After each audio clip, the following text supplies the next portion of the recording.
Hello and welcome back to Planescape Torment. So, we are still not a wizard, but we're exploring this upper war district. Done. And we'll just see what comes of it. Obviously we got the long goal in mind of actually finding out more of ourselves. Gizis, the crooked. Let's talk to this guy. Gizis, can we do that? This squat, hunched old man still has the broad shoulders and scarred, calloused hands of a worker or warrior. An aura of weary despair seems to hang about him. He appears to be giving a lecture at the moment. Let's stay for the lecture. Right. Now listen up. This is the seminar of the war. If you're here to listen about the blood war, take root. If you're not, you're in the wrong. And all you'd be best on your soft, comfort-loving Sigilian limber stems out of here. Okay. The blood war? More boring. The blood war? More boring than listening to a governor recite laws. Let's find some young sensates who need to be indoctrinated in the ways of passion. He waggles his eyebrows in anticipation. Alright, Morty, we'll go. No. No, Morty, I wanna hear this. The man suddenly throws a dark eye over the audience as if looking for something.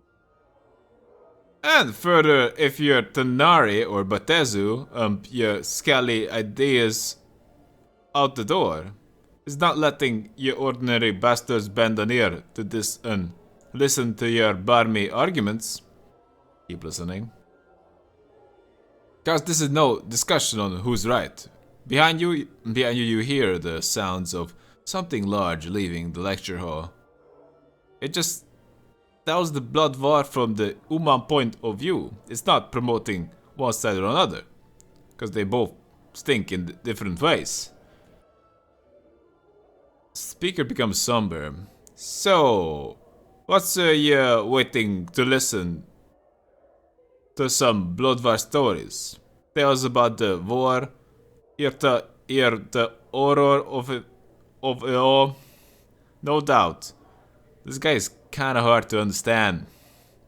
The floating fortresses wove and weaved on human skin, the plains wide, the battlegrounds of the blood war we fought on. He bares his yellow teeth. Tales of fiends locking fangs with other fiends. Grar, snar. His snarl fades and he looks suddenly bored. Stop listening and leave. I'm sorry, your story is boring as hell. I tried. Done. Warrior in training? Oh, so many warriors in training. Barrier. Anyone? Any big shot around in this area? No, a bunch of warriors in training. Morty was right. He was not much of a historian, he was just an idiot.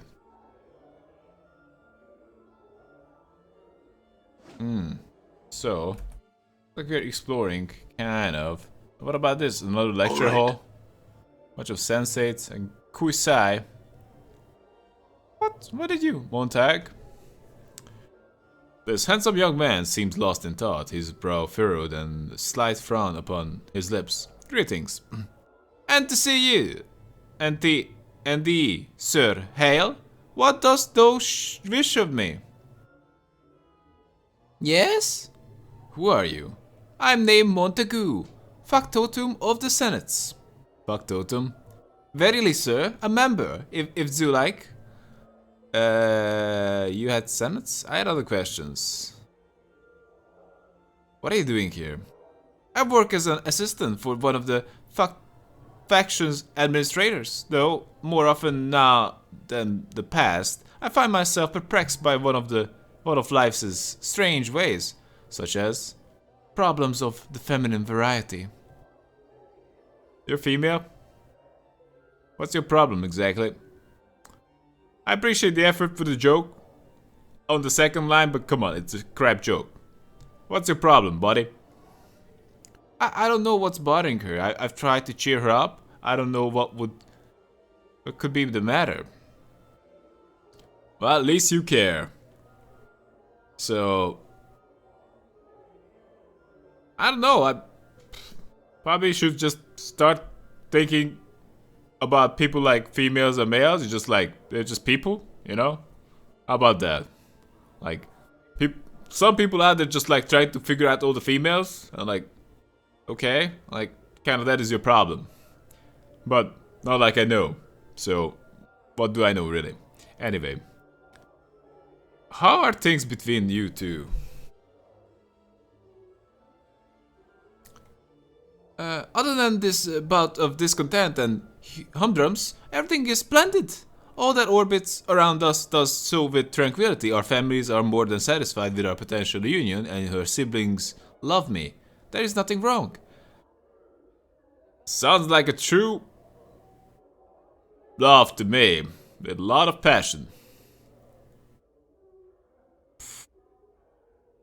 Perhaps that's the problem. No problem. I don't want to suggest that. I don't know. That's too bad. Perhaps that's the problem. No problems. How does so mean that no problems are problems? This is my desire that those speak plainly, sir. Yes, perhaps she wants a little more spice in your relationship, other than these lame-ass parties. And caring about your status. How would Stu know what she wishes? He becomes heated. Well, you bring up a good fucking question. I really don't, so, you know, you should just speak to her. You know, if you're just speaking to me about what I think she might want, I mean, like, I will get it wrong. And, like, she might not know what she wants, or just inexperienced, or not wise enough, or whatever. But still, or maybe you're inexperienced and not wise enough, probably both. But, still, you should do that. We love and we love unconditionally with none of the sordid or poisonous wrapping that seem to unfold all in young love. I call thee out, sir, and I call the recreant knave and a fool. I call whoa, whoa, whoa, whoa, whoa. I don't need to be so defensive about this. No, I'm not gonna kill her. Hold there, calm yourself. That's a good question right there for tips for free for you.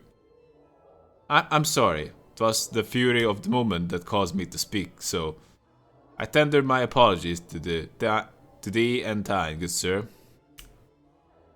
Think nothing of it, it's no matter. But you gotta watch that. Thou art indeed gracious, sir. I had some other questions.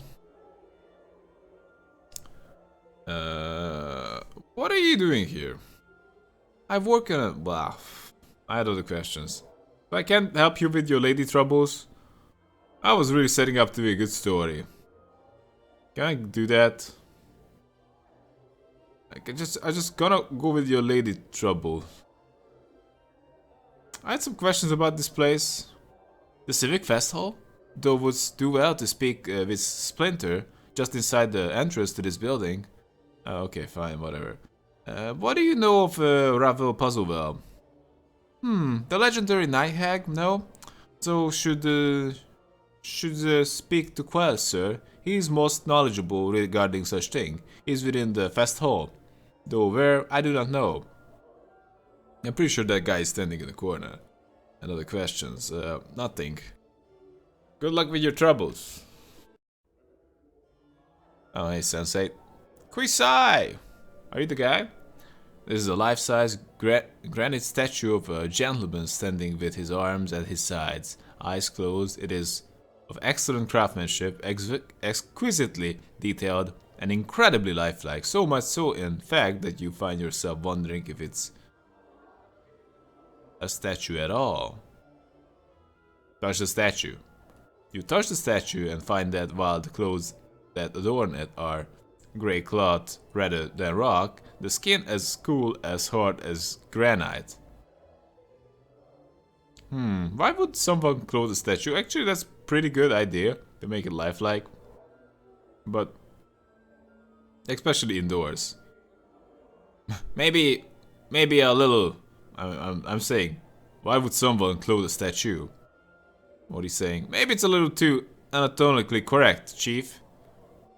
It's a rhetorical question, Mori. I tend to make mistakes if I try to speak too fast. Sure, boss. I knew that. Strike the statue. As you make to strike the statue, its eyes flash open, and it catches your fist in an iron hand grip. Narrowing its cold grey eyes, it speaks with a voice like two boulders grinding together. Why would you strike, Kuisai? Forgive me, I only meant to see if you were truly a statue. Slowly frowning. You are forgiven, however. One feels you are lacking patience. Perhaps, most definitely. But hey, I'm more patient than most, perhaps, but I have some other questions. I'm like, you can't get I don't know, between me and my questions. The statue remains as silent as ever. Hello, my questions? There's still no response. Wait for response. Still no response. You get the sense Kuisai might be testing your patience. Keep on waiting. Few minutes pass and Kuisai still have failed to respond. Wait finally a few more moments. The statue's eyes open. He gazes at you with cold grey eyes. He speaks ponderously with a voice like two boulders grinding together. Your patience is noted. Kuisai would speak with you now. Can you make me a mage? Mortar rolls his eyes and makes a gagging noise. Power is not another bird that talks like this. I have questions about you. After a period of silence, he speaks. Ask. What is that you were meditating upon when I first found you? Kuisai meditates upon the way of the stone. The way of the stone? Kuisai nods. Philosophy, a method of combat. With it, Kuisai seeks to achieve invulnerability. Invulnerability? You would be undefeatable in combat. Yeah. Now the way is not yet perfect. Kuisai will make it so one day. Kuisai knows this. Can you tell me what you discovered so far? Kuisai nods. No one has asked Kuisai to share his knowledge of the way. Kuisai shall do this now. He begins to speak at length, slowly and carefully. Listen and learn the way of the stone. Updated my journal. Whoa. Wow, we lost an armor class? Damn. That's really the way of the stone, getting hit like a dumbass. After hours of listening and many questions, you come to understand what little of Kuisai's way of the stone he can teach you. In combat, you will use it to resist and deflect your enemy's blows, improving your armor class. Great! Thanks, Kuisai. I had some other questions. What do you know of Ravel Pazoval? Nothing. Fair enough. Hey, just keep being like a stone. That's awesome. It's an awesome party trick. You know, it kind of worked. Done. You know? It's kind of a different approach to being the life of the party. Just being the stone guy that no one can resist. Like, come on. I will be patient. Gone. Come on. Okay, right. What is that? What the hell is going on here? What other Kuisai? No. There's actual statues here. Married man? This man looks like a bitter, cantankerous old cugger.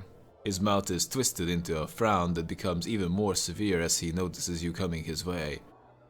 Marry me, maybe, but marry I'm not. Off with you, young one. No time for the likes of you. He goes into a fit of coughing from the exertion of shooing you away so loudly. Okay. I'm gone. You... Done. Whoa. I heard some magic. I need the magic. I'm looking for a gardener. Done. Alright. For the witch. Alright. It's 10 sites. 3 planes aligned. I came here to check out the lecture. Fit and sharp featured, his yellow skin covered with tattoos, this man looks over the room and its inhabitants with cold black eyes. He appears to be giving a lecture. Let's stay for the lecture. I am known as the Three Planes Aligned, a Gitzerai scholar. If you are here for my lecture, it begins in a few moments. Mori sighs loudly. Come on, Chief, are we really gonna stay for this? Just be quiet, Mori. I won't listen for now. He speaks in a very low, somber tone. Today, Why did you change your tone? Three Planes Aligned? I mean, were you just switching it up? Today, I speak of the power of aligned and belief and how they shape the planes. First, I shall explain the concept of alignment. Okay. Alignment is a descriptor of one's belief and how one acts upon those beliefs. At their core, all creatures predominantly behave in one of three ways: with good in their heart, with evil in their heart, or indifference, or neutrality in their heart. They predominantly express each of these core behaviors in one of three different ways: in an ordered manner, in a chaotic manner, or in an indifferent, neutral manner. Thus, there are 9 core alignments that one is capable of. Jeez, come on, keep it coming. The 9 alignments then are lawful good, neutral good, chaotic good, lawful neutral, true neutral, chaotic neutral, lawful evil, neutral evil, and chaotic evil. Jeez, I played D&D before, I know this. Now I shall speak of the power of alignment and the beliefs it engenders, and how from them the very deities gain strength, and how belief can physically affect one's environments. Keep it coming. A deity must have worshippers, for it is the fate of such subjects which gives them power. As converts are made and more come to believe in a god, the more power the god receives. Conversely, when no one believes in a deity, it withers and dies, joining corpses of other gods that float on the astral plane. It thus possible to slay a deity by simply forgetting about them. Keep it coming. A much more striking example of the power of alignment and belief, however, can be seen within the sliding of gate towns. First though, I would define gate towns. I know what a gate town is. Gate towns are towns on the outlands. They are largely neutral area with Sigil spins over the center of. They are called gate towns because they are built around a permanent gate or portal to one of the outer planes.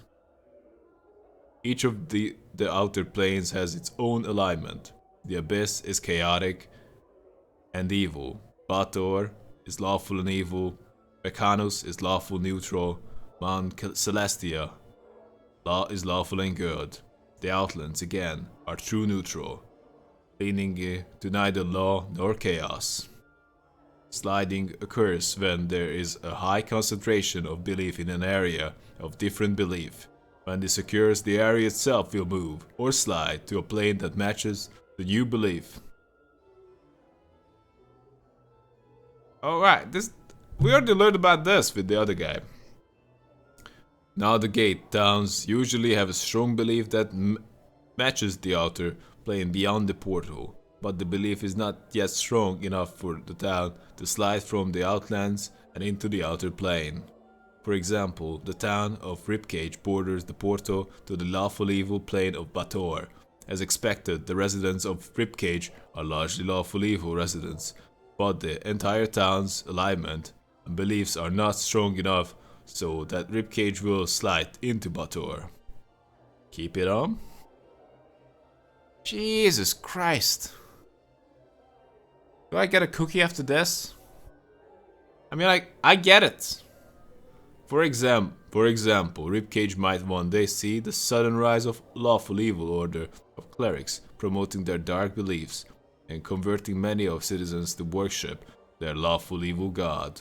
Were this to occur, there would be a good chance that the town would slide off the neutral outlands, becoming part of the lawful evil plane of Baldur, whose layer of planes may move this way. Thus, many wars are wars of belief and fate by necessity. There are the tools by which territory is abstained and held. This is the power of alignment and belief to shape the planes. This session has ended. May belief guide your actions and shape the planes to your will. Farewell of all of you. Wow.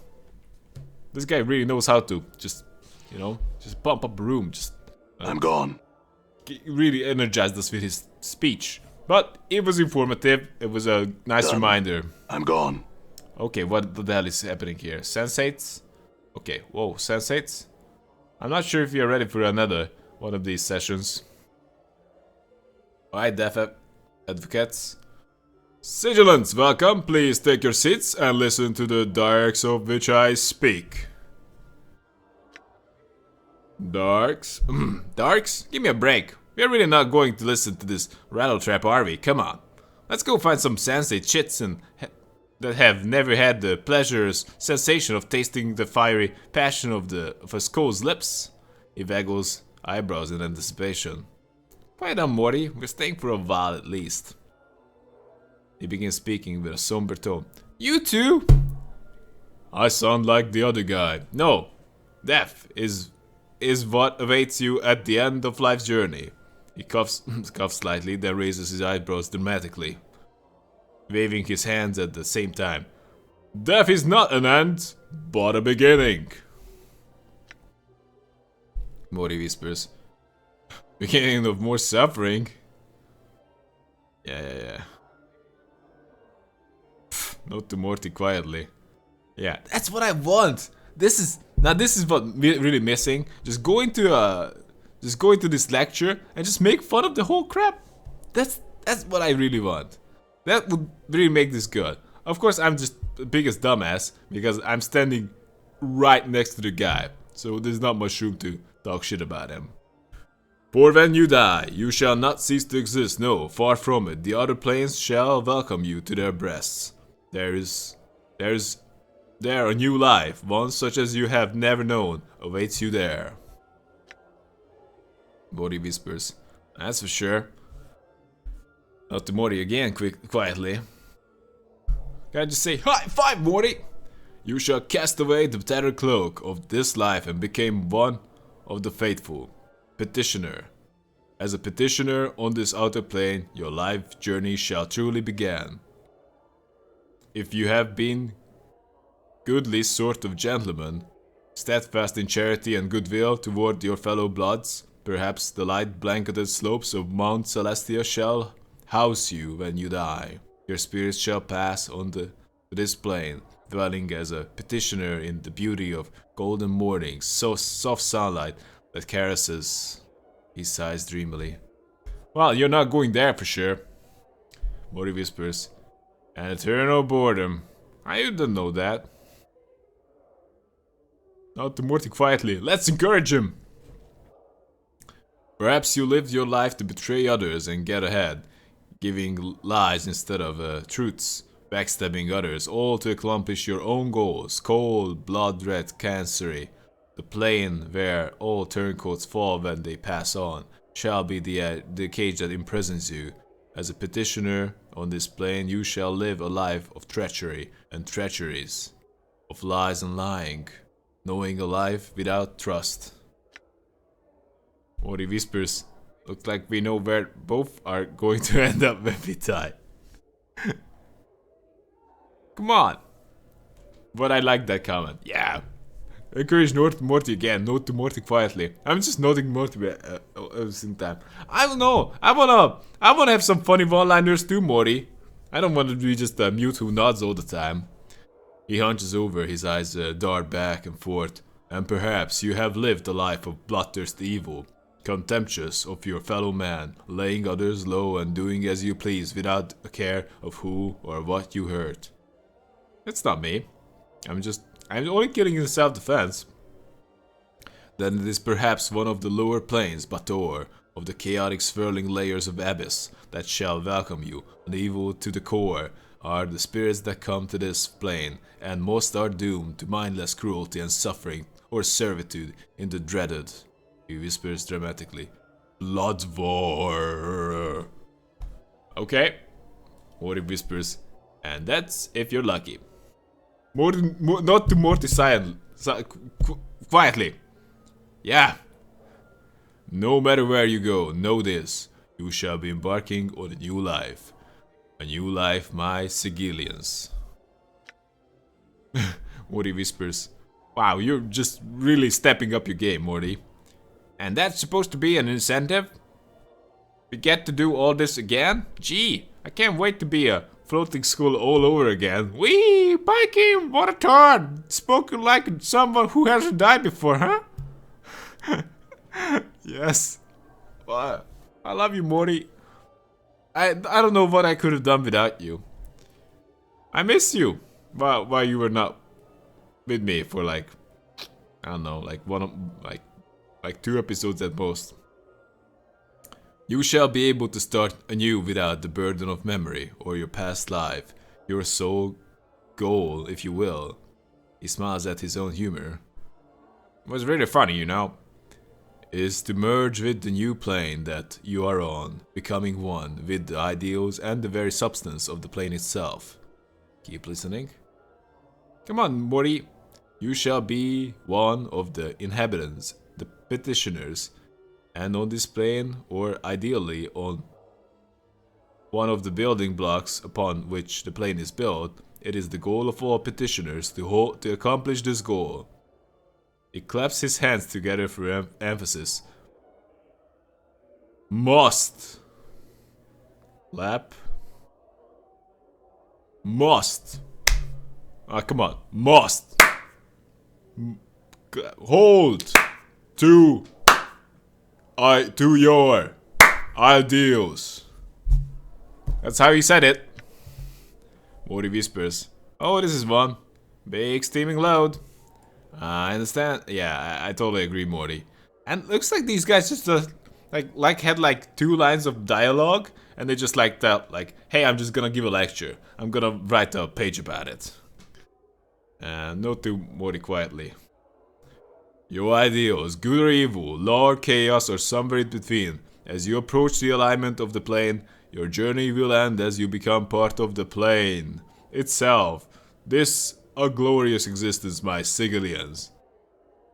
And that is what awaits you after death, my audience. Have a care as to how you live your life, but know that it is not oblivion that awaits you after this life.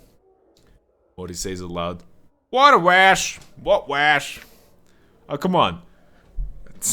I want to just walk out right before the end, saying that this was garbage.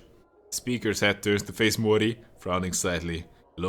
He leans out, trying to see who spoke. A question? A question from one of the living, perhaps? Morty ducks below the lecturer's field of view, then turns to you and whispers, Go ahead, Chief. Tell him the dark of it. Yes, I have questions. Yes, this is the time to publicly humiliate him. He indicates for you to continue.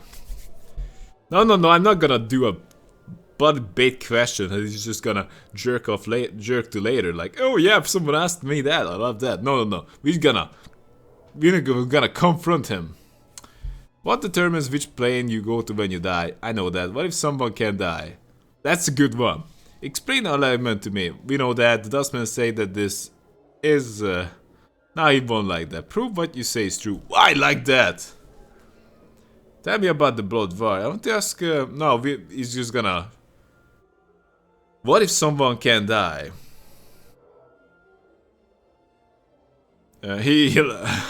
Nonsense. Everybody dies, friend. Even gods die.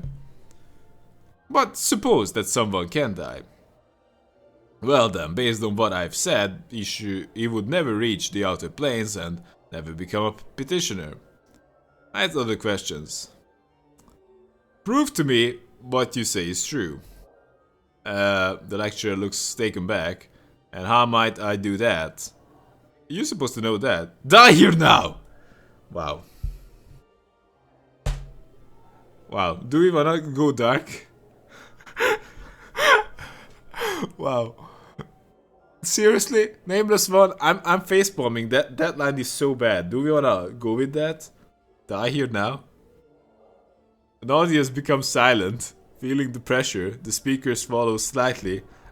Well, nah, he smirks suddenly. If you go first, I shall do so. The audience chuckles. Agreed? Very well. The speaker's face is stone for a moment. Then it brightens. Come up to stage, my friend. He turns to the audience, smiling. A rare treat, Sigilians. Today and today only, we shall have a live demonstration of how to become a petitioner. Kill yourself, then get back up.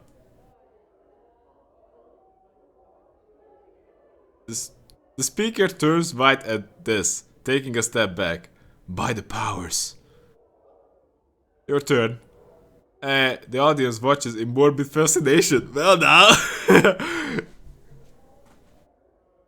Oh, this is crazy. Okay, I'm feeling a little bit bad for this, but come on, we just gotta go for this. This is all worth it. The audience watches in morbid fascination. Well now. I'm just gonna bluff it. I don't want you to die. Bluff, kill yourself or I'll do it. He gulps. No, he offers weakly. I must confess that I'm not quite ready to depart this light just yet.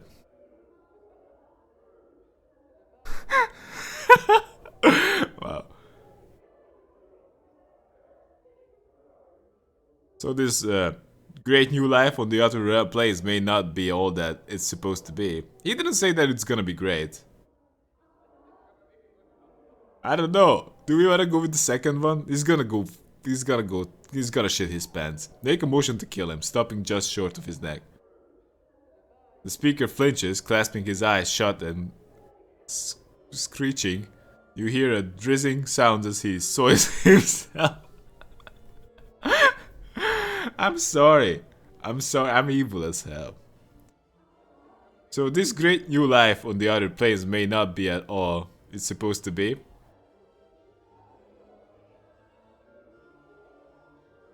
That's what I thought, you pompous, blustery charlatan. Yeah, he's talking about shit. I mean, like, ultimately he's talking about shit he read somewhere. So, with nothing. He's just talking about fantasy. That's what I thought, you pompous, blustery charlatan. Yes, the speaker looks cowed and his voice drops in defeat. Yes.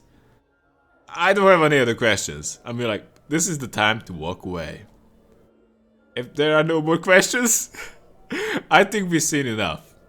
We're ready to go. He looks eager to wrap things up. Then I shall end this session. I shall continue to lecture here at the hall. So tell all your friends. Stop listening and we're leaving. Someone in the audience shouts, "Sure!" So they can come see you mess your tunic again. The room fills with laughter. Oh man.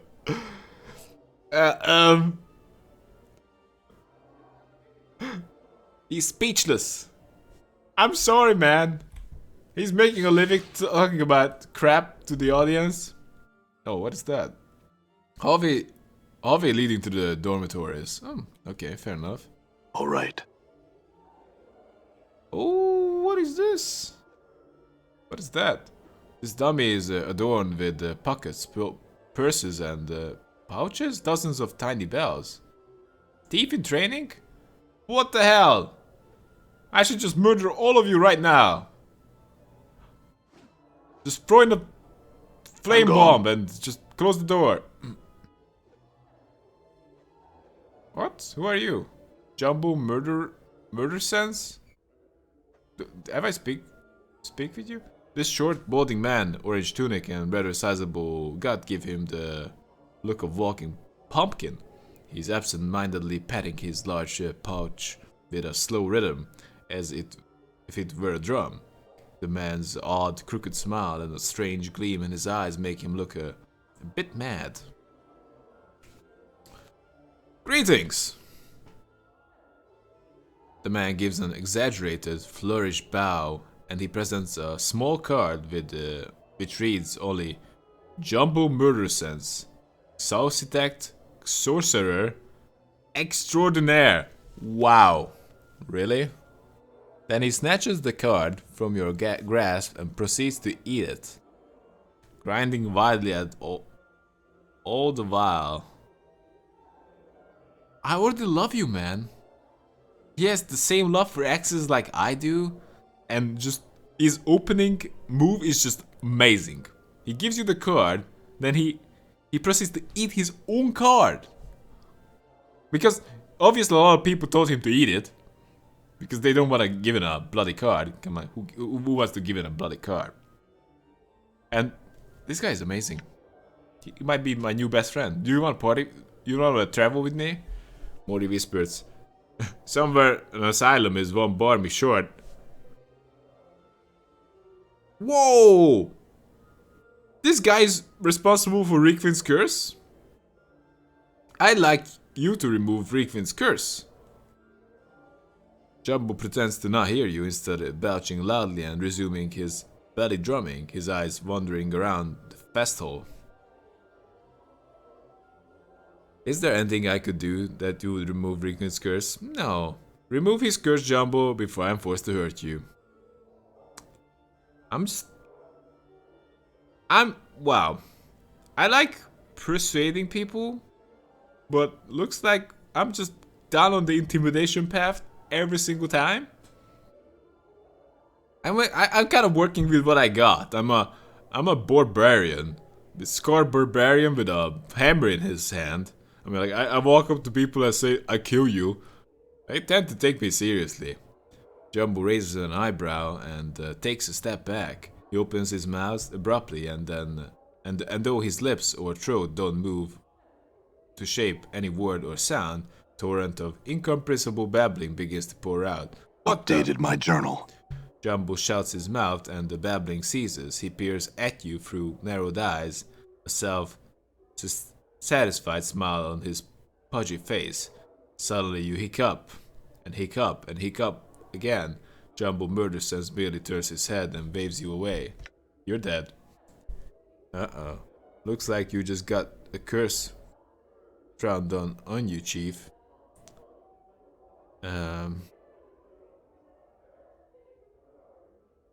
Whatever you've done, Jumbo, undo it or you will regret it sorely. Jumbo ignores you entirely. Attack him. You're dead.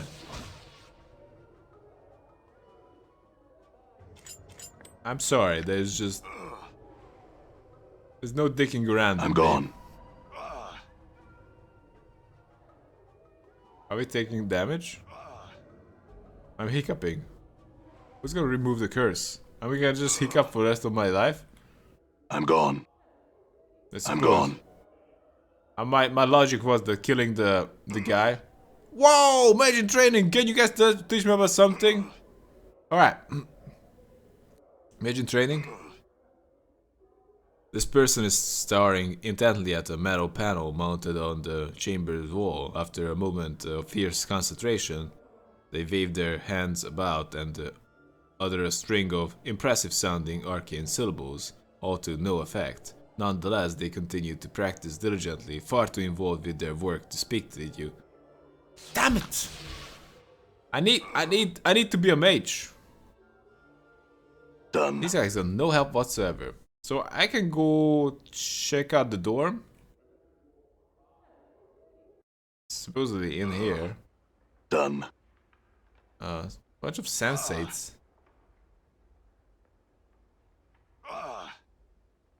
Done. Ooh, best hall room clerk. Can I just get a room here? Possibly can. Come on, stop it, Nameless One. The attractive young woman smiles pleasantly. Greetings, sir. She closes her eyes and flips through a large ledger, stopping at what seems to be a random page and opening her eyes once more. Oh, here's your room key. She hands you a small key. The easternmost chamber has been waiting quite some time for your return. Would you like a rest now, sir? That would be nice. No, but what do you mean waiting for my return? I couldn't carry anymore, so I had to drop it. You idiot. The clerk gives you a strange look. My ledger indicates that this is your key, sir, and has been for a good long time. If that is not so, then perhaps I'm merely mistaken. Would you like to rest now, sir? Yes, that would be nice.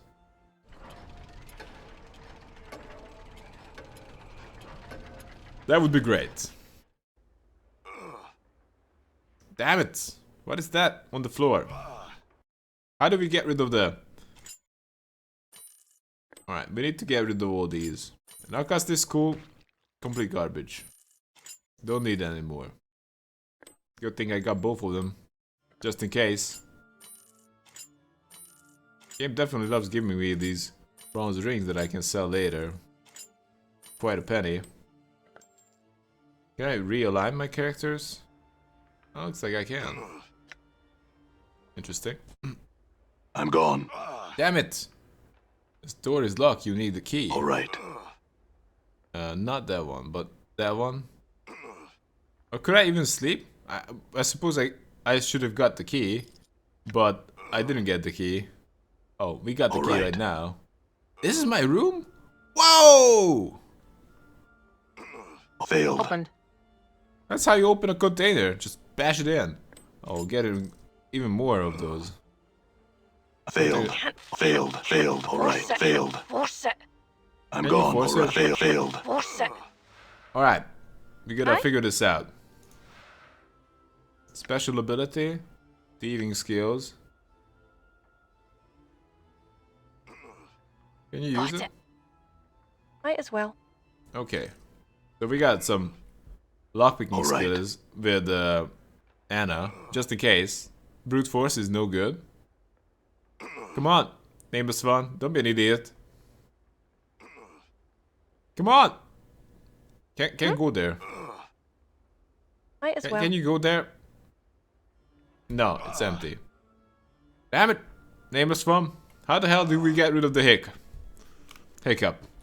Maybe we should oh, maybe we should go to the bitch and make her get rid of it. I'm gone. That is an idea. Anyway, I believe this is a good time to take a break, so hope you guys liked it. Tell me if you did, and see you around. And have a good one, guys.